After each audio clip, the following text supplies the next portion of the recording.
comment on fait pour monter une banque? On dit bonjour, je vais déposer un cabis avec un numéro qui va bien, donc c'est banque, et puis c'est parti. Je balance mon site et envoyer l'oseille. C'est vrai qu'à l'époque, on se dit, bon, qu'est-ce qu'on fait? Tiens, mais Parce que c'est un au poil début, plus compliqué que de louer des œuvres d'art. En tout cas, dans la mécanique, je me dis waouh. c'est vrai. Non, mais en fait, au départ, on commence pas sur l'idée de la banque, hein. On a commencé plutôt à se dire, est-ce qu'on proposerait pas des placements financiers qui permettent de financer la transition écologique? Donc Et donc là, plutôt, proposer des placements financiers, c'est aller trouver des entreprises vertueuses exact. que tu as analysées, Mm. que tu vas soutenir dans leur transition ou dans leur business par de l'argent que tu vas capter de la part de tes clients. Exactement. Ok. Donc typiquement, par de l'assurance vie, par du crowdfunding, voilà, des mécanismes comme ça. Et en fait, plus on avance, plus on se dit, mais oui, mais qui, enfin, qui est réellement capable d'avoir, de placer son argent sur une assurance vie, en crowdfunding, etc. Et en fait, est-ce qu'on ne touche pas une minorité de CSP+, qui a suffisamment d'argent pour avoir ce surplus qu'on peut placer? Et donc on se dit, mais comment est-ce qu'on peut avoir un impact beaucoup plus gros qui est déjà énorme, hein, de placer l'argent via des placements financiers, mais comment est-ce on peut être encore plus large? Et on se dit, en fait, en concurrençant vraiment une banque et en créant en fait les produits, la suite de produits financiers qu'on peut trouver dans une banque traditionnelle. Et notre but avec Helios, c'est de remplacer la banque traditionnelle pour le client. Et donc, en tant que client, tu te dises, c'est bon, je peux totalement passer chez Helios et je n'ai plus de compte dans mon ancienne banque. Donc, à l'époque, c'était d'ailleurs la blague, parce qu'au début, on a fait tout ça un peu en sous-marin, du coup, avec Julia. Et on n'en a parlé à personne. Et puis, donc ça, on travaille dans notre coin pendant 4-5 mois. On a vachement avancé le projet, mais on est encore...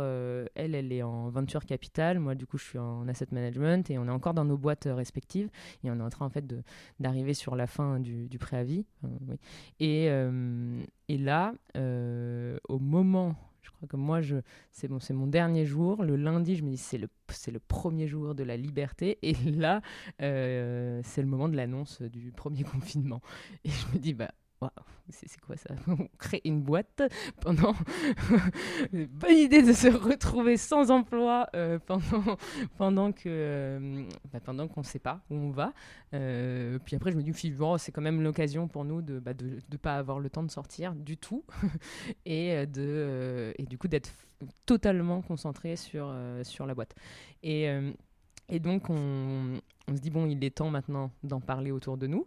Et on avait écrit le pitch un peu de comment est-ce qu'on allait l'annoncer. Et je me souviens, j'appelle ma mère et je dis, j'ai démissionné et j'ai décidé de lancer ma boîte. Elle me dit, ah ok, tu vas lancer quoi? Et je dis, Timing parfait, ma fille, vas-y, fonce. C'est ça.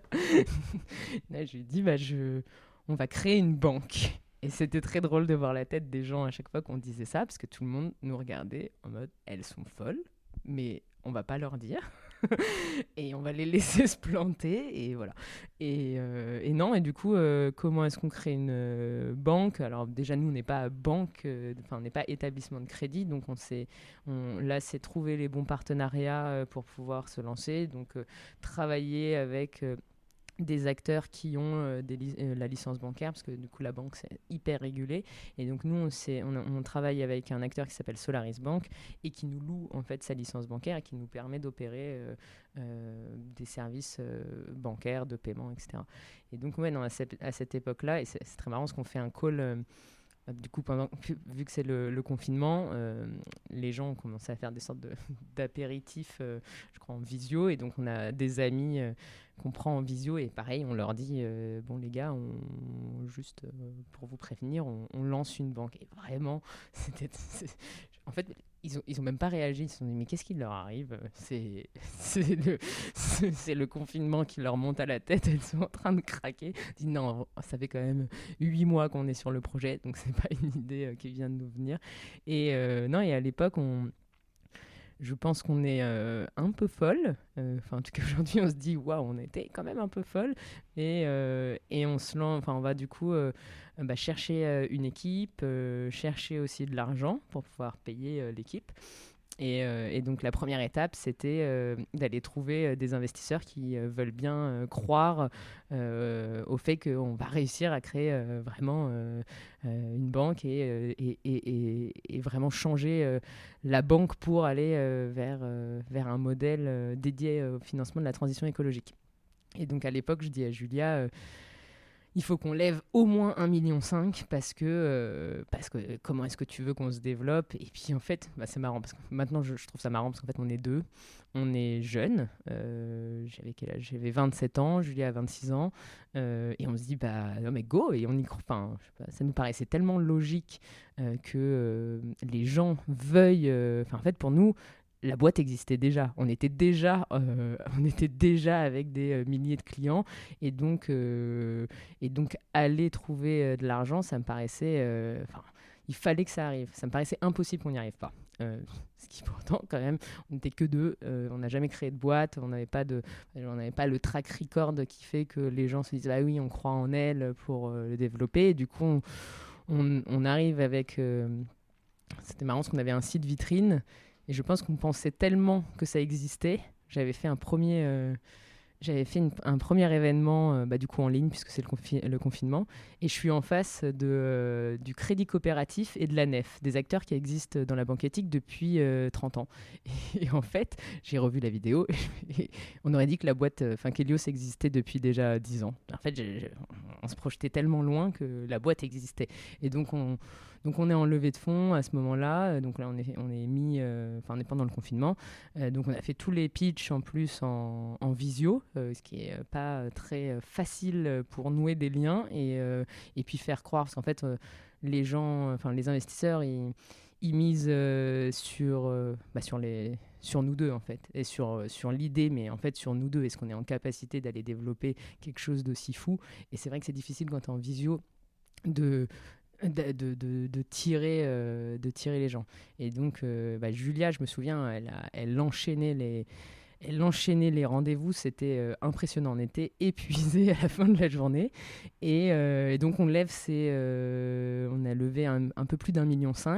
Et donc on recrute une équipe. Et là on se met en ordre de bataille. Je dis, on a 4 mois. Et dans 4 mois, je veux qu'on soit sorti. Donc on a mis 5 mois. Mais on a mis 5 ou 6 mois. Et c'était... c'était génial. Et donc là, c'est 6 mois pour faire quoi? Pour développer l'application, pour refaire toute la partie réglementaire, développer l'application, mettre en place les process, et puis après être prêt au niveau opérationnel aussi à gérer des clients qui vont faire des demandes particulières ou avoir des problèmes de paiement, etc. Mettre en place d'un côté vraiment la partie entreprise, donc n'importe quelle entreprise à mettre en place, donc la partie légale, donc la légale classique, mais RH, tous les... ce dont on parle jamais parce que c'est pas sexy, mais c'est vrai, ce qu'il faut mettre en place, quoi, tous les sujets de paie, tous les outils pour que ça fonctionne, les outils de comptabilité, etc. Et après, sur la partie bancaire, aller chercher les bonnes licences, créer le bon modèle bancaire qui nous permet vraiment de faire de l'investissement et du financement de projets à impact. Ensuite, toute l'histoire, donc créer le site. Bon, le site existait déjà, mais après, toutes les réponses que peuvent se poser les futurs clients.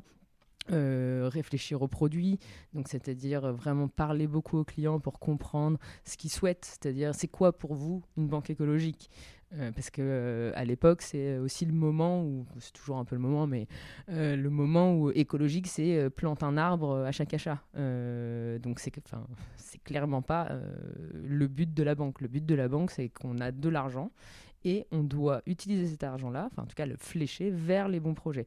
Et c'est comme ça qu'on peut avoir un effet de levier fou.